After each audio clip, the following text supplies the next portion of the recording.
9th के student ध्यान दें।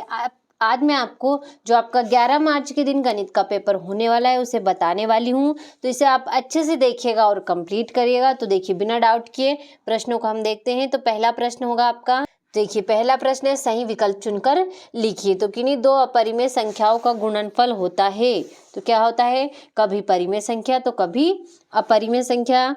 और किसी वास्तविक संख्या का निरपेक्ष मान सदैव होता है, तो धन संख्या होता है। और शून्य बहुपद की घात है, तो परिभाषित नहीं है। और निम्नलिखित में से कौन त्रिभुजों की सर्वाक्षमता की एक कसौटी नहीं है, तो SSA। और 3 असंरेख बिंदुओं से होकर अधिकतम वृत्त खींचे जा सकते हैं, तो 1। और गोले का आयतन होगा तो 4/3 πr³ होगा। तो देखिए इस तरीके से आपका पहला प्रश्न आंसर सहित कंप्लीट हुआ। ये रहा आपका इंग्लिश मीडियम वालों के लिए, तो अच्छे से देखिएगा, स्क्रीनशॉट के माध्यम से कंप्लीट करिएगा।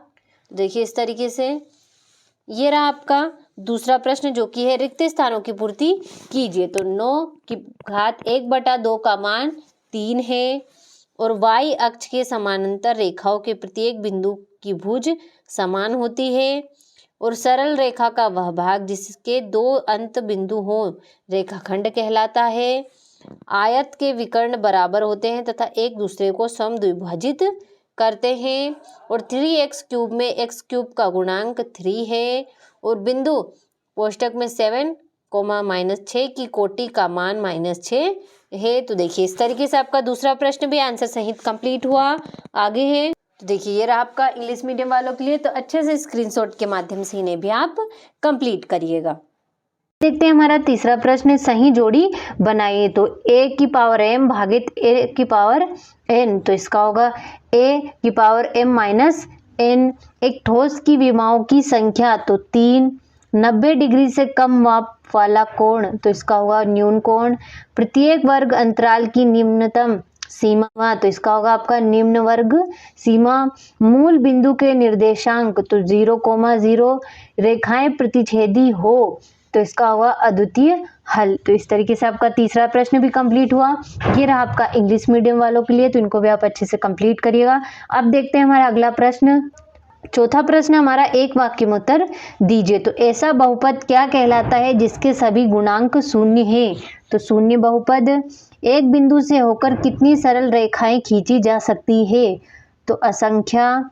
और किन्हीं चरों का औसत मान क्या कहलाता है, तो माध्य। और बिंदु 3, -2 किस चतुर्थांश में स्थित है, तो चतुर्थांश में।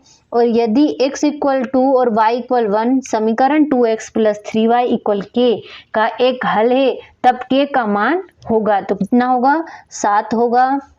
दो चरों वाला एक रैखिक समीकरण लिखिए, तो इसका होगा आपका ax + by + c = 0। तो इस तरीके से आपका चौथा प्रश्न कंप्लीट हुआ।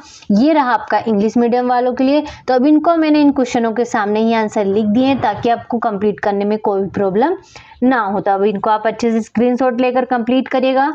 अब देखते हैं हमारा पांचवा प्रश्न, सत्य सत्य लिखिए। तो बिंदु 0,3 तृतीय चतुर्थांश में स्थित है, तो असत्य।